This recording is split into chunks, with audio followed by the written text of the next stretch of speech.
और उसका पैर टूट गया। तो उसको बड़ा दुख हुआ कि भगवान ने कहा भी मैं विकलांग हूँ, ऐसे करके जो मन में आता है। तो कई समय बाद जब भगवान से मिला तो उसने भगवान से पूछा कि आपने बचाया भी और दुख भी दिया, कि तो तूने तो कहा था अगर का मतलब आधा विश्वास। विश्वास या तो पूरा होता है नहीं होता, आधा विश्वास कुछ नहीं होता। मैं कहता हूँ आप लोग पूरा विश्वास रखो, अगर और किंतु परंतु को दिमाग में लाना ही नहीं, कभी हमें 100% स्थायी करानी है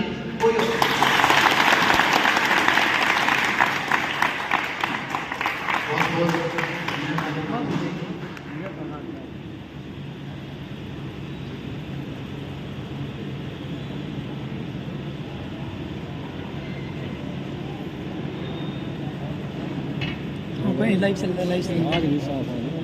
चलो कोई नहीं।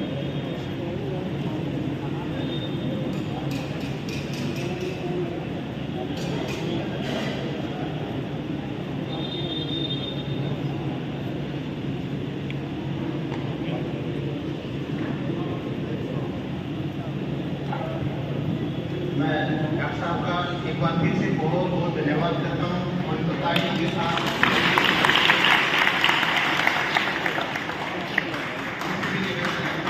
हमारे साथ इसी तरह चले। इसी घड़ी के अंदर जोड़ते हुए मैं अपने क्रांतिकारी भाई छगन चावला से निवेदन करूंगा कि वो एक बार और आगे खुश हो।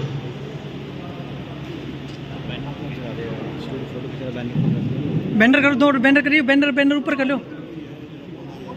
बैंडर। मारवाड़ी समझ में आ रहा है कि सारा है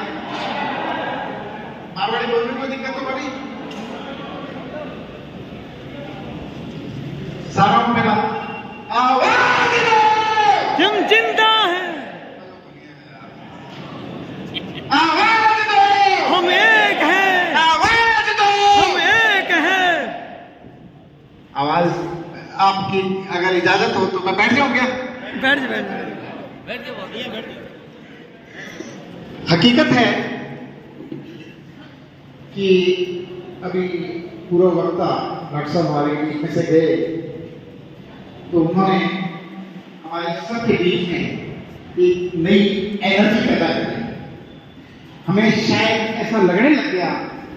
कि हम परमानेंट होके ही रहेंगे और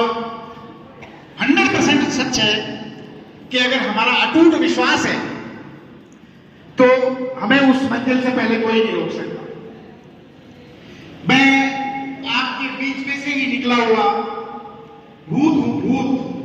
छगन चावला, जिसकी पोस्टिंग 6/12/1976 को हुई थी और 6/12/76 के बाद में मैं 2019, 24 और 19 यानी 43 ईयर इस डिपार्टमेंट को सेवा दी मैंने। पीड़ाएं, कष्ट,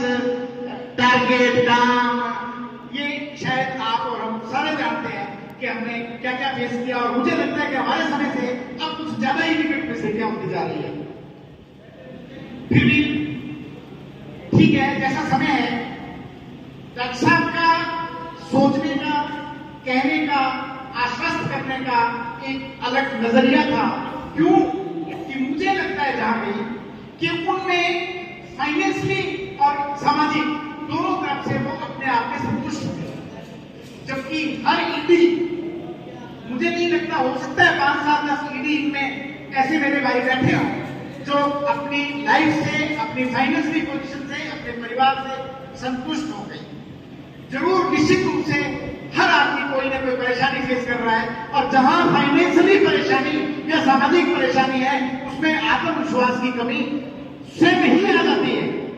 उसे आत्मविश्वास जितना बड़ा मुश्किल है, उसने आटे के लिए लड़ना है, रोटी के लिए लड़ना है, बच्चे की शिक्षा के लिए लड़ना है, अपने मकान के लिए लड़ना है, तो कहां से लाएगा वो आत्मविश्वास? लेकिन सामाजिक फील्ड है, हमें एक ऊर्जा का स्रोत मिला। मुझे लगता है कि हम शायद इस एनर्जी का सदुपयोग करेंगे तो हमें शायद कोई रास्ता मिलेगा और हम 100% कोई ना कोई रास्ता ढूंढेंगे। ये फैक्ट है कि ये 1 साल हमारे बीच में गोल्डन टाइम है। हमारे इस वातावरण में मैंने बहुत नजदीक से देखा है कि कोई काम करो, घर में अगर यहां से हम बाहर पैर चाहिए, हमारे जेब में पैसे होंगे तो चल पाएंगे, नहीं तो चल पाना भी नहीं। हर जगह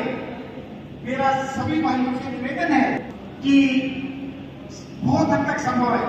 हमारे समाज में, वर्ग में, हमारे इस समुदाय में या डिपार्टमेंट में बहुत से लोग मिले होंगे जिनके साथ चीटिंग हुई और वो लोग आज पछता रहे हैं या पीड़ा से करा रहे हैं कि हमारे से पैसे ले लिए, ये कर दिया, वो कर दिया, लेकिन आने जाने को कुछ नहीं मिला। लेकिन अब एक ऐसा समय है कि ऐसी नहीं है कि सारे चोर हैं, हमारे में विश्वसनीय लोग भी बहुत हैं और उन विश्वसनीय लोगों के मुझे जहां तक पता चला कि अभी हमारी यहाँ शायद संघर्ष समिति भी कोई सुचारू रूप से स्टैंड नहीं है क्या भैया? मैं आपसे पूछना चाहता हूँ कि अभी कोई संघर्ष समिति हमारी कोई है क्या ऐसी जो अपना सुचारू कोई संघर्ष कर नहीं? मुझे कहते हुए महसूस हो रहा है कि गंगानगर जैसे डिस्ट्रिक्ट में अगर कोई हमारी एक संघर्ष समिति भी नहीं है तो हम जहां आज अगर किसी भाई के कहने से आ गए तो शायद आज ही हम तीसरी कर लेंगे और उसके बाद पता नहीं साल 6 महीने 2 साल बाद कब मिलेंगे। संघर्ष समिति जब तक मजबूत नहीं होगी और ऑनेस्ट संघर्ष समिति नहीं होगी, जुझारू नहीं होगी, तब तक हमें कोई प्रेरणा का रास्ता नहीं मिलेगा और हम सही दिशा नहीं ले पाएंगे।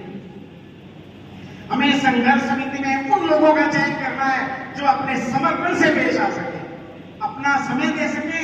अपना पैसा दे सके और हमारे बीच में जब जरूरत पड़े हमारे बीच में आके खड़े हो सके। हमें ऐसे लोगों की आवश्यकता है, हम चाहे वोट नहीं चल पाए। हमारे बीच में एक प्रस्ताव आया कि हम शायद आज हम लोग इकट्ठे नहीं कर पाए, आज हमारी संघर्ष समिति का कोई चयन कर पाए तो बहुत अच्छा है, लेकिन शायद नहीं कर पाए तो उसका एक रास्ता आया हमारे सामने कि भी हर एसओ लेवल पे 2 या 3 आदमी, हर आदमी नजदीक से जानता है कि उन जुझारू व्यक्तियों का, लड़ने वाले व्यक्तियों का, उन समझदार व्यक्तियों का चयन करें ताकि इस लेवल पे, डिस्ट्रिक्ट लेवल पे एक संघर्ष समिति का चयन हो और वो अपने काम में आगे बढ़े। और पैसा आंख बंद करके देना है, आंख बंद करके। हाँ, ये जरूर है कि हमें 1 रुपए की अगर हम सब्जी भी लेते हैं तो हम ये चारों तरफ से देख के लेते हैं, लेकिन इसके बावजूद भी अभी वो समय निकल गया। अभी हमारे में ईमानदार लोगों की बहुत बड़ी संख्या है और हमें उन लोगों का चयन करके पैसा आंख बंद करके देना है ताकि हमें कहीं पैसे की आवश्यकता ऐसा नहीं लगे कि हमें कहीं जाने में भी 100 रुपए चाहिए, हमारी जेब में नहीं है, वो भी कोई पल्ले से लगाए नहीं। हम सब भाइयों के लिए कोई पैसा लगाता है उसकी जेब में से नहीं, और लगे तो भी कोई बात नहीं है। भगवान ने जिसको दिया है अफोर्ड करता है तो अगर वो संस्था के लिए, हमारे भाइयों के लिए लगाता है तो कोई बुरा नहीं है। अभी हमारे सामने दिख रहा है कि बेरोजगारी इतनी ज्यादा बढ़ी हुई है कि ये देखो, ये छोरियां जिनका भविष्य है, अभी इन्होंने 50-50 साल काम करना है जीवन में, लेकिन जिस डिपार्टमेंट में ये आए मजबूरी है, शायद कोई कहीं का है, कोई कहीं का है, वो सब आए हैं अपना एक उम्मीद की किरण के साथ आए हैं और उन्हें एहसास हुआ कि हमें शायद कोई नौकरी मिल गई। नौकरी नहीं, मारवाड़ी में कहावत सुनी है, एक कुत्तो मांसा ही हुए और कुत्तो ने कभी हड्डी मिलती हड्डी और वो हड्डी में चुस्सू लाग दो, और चुस्सू लाग दो थोड़ी देर बाद में एक नेचर है कि हड्डी कैसी बस है ना, तो एक बार परे रखते हैं, बुलाया कि नहीं पता नहीं आप नहीं बुलाया खुद ने महसूस मैं अब तो मेरी कर्म सीख गया, काम करने लगा है और अब तो मैं खुद जो है प्राप्त है ना। और मैं नहीं बुलाया हड्डी में पहुंचे जैसे प्रोग्राम है कितना 3 दिन हो गए मैंने थे नहीं, मैं जाए नहीं कर मुझे कहते हुए बड़ी महसूस हो रहा है कि अभी आपका अभी जो 20-25 साल की उम्र में जो इस डिपार्टमेंट में आए हैं और सन 1947 के बाद या 50 के बाद वो डिपार्टमेंट जिस तरह से सेवाएं दी है, आर्थिक सहयोग जिस तरह से आर्थिक मदद करी है डिपार्टमेंट ने, हमें नहीं लगता आज एक उम्मीद की किरण बनी है कि एक चुनावी साल है। निश्चित है मोदी जी के सामने बहुत पीड़ा के साथ कह रहा हूँ कि मेरे यहाँ ऐसे बहुत से भाई बैठे हैं जिन्होंने शायद सांसदों के सामने भी झोली फैला के देखी है और मुझे तकलीफ हो रही है कि हमारे सांसदों तक को पता नहीं है कि आपका भी कोई डिपार्टमेंट है, आप कहीं हो क्या, हिंदुस्तान के किसी नक्शे पे हो क्या। बड़ी शर्म की बात है कि हमने जिनको चुन के भेजा, जिनको हमने खून पसीना सींच के भेजा और आज वो नेतृत्व कर रहे हैं, हमारा पता तक नहीं है उनको कि हमारे संसदीय क्षेत्र में कोई है। इसी पीड़ा के साथ निश्चित रूप से मैं एक बहुत उम्मीद के साथ, एक नई किरण के साथ आपके बीच में आने का मन हुआ। मुझे पता लगा कि आप हमारे वाले इकट्ठे हो रहे हैं, तो मुझे भी कहीं ना कहीं ऐसा लगा कि जिस डिपार्टमेंट में मैंने 43 ईयर्स सेवा की है, वो डिपार्टमेंट कैसा है, क्या उनमें कहीं परेशानी आई है, क्या वो कैसे चल रहे हैं, तो मेरा मन कर गया आपके बीच में आने का। तो मुझे पता चला कि मैं शायद देख रहा हूँ, महसूस कर रहा हूँ कि उससे भी बदतर स्थिति होती जा रही है। अभी भाई अनिल जी मंगवाना ने हमारे सबके हाथ ऊपर करवाए कि हम जो है वो टारगेट नहीं देंगे, और हमने सबने हाथ ऊपर लिए। हाथ ऊपर करना शायद हमारी एक औपचारिकता से बन गई है। मैं आप सबसे निवेदन करना चाहूंगा कि इसे औपचारिकता नहीं, हमारी ऐसे तो नहीं कि हम कोई काम नहीं करेंगे तो कोई कुछ नहीं देगा। हमारी भी परिस्थितियां हैं, हमें लड़ना पड़ेगा, हमें काम करना पड़ेगा, काम करेंगे तो ही हमें कुछ मिलेगा। मैं इसके लिए नहीं कह रहा, लेकिन मैं इसके लिए जरूर कह रहा हूँ कि अगर हमारी संघर्ष समिति आप बना के, कोई जुझारू संघर्ष समिति बना के और उसके बैनर तले उनका सहयोग लेके अगर आप विरोध करते हो तो निश्चित रूप से आप संगठन लेके कोई काम नहीं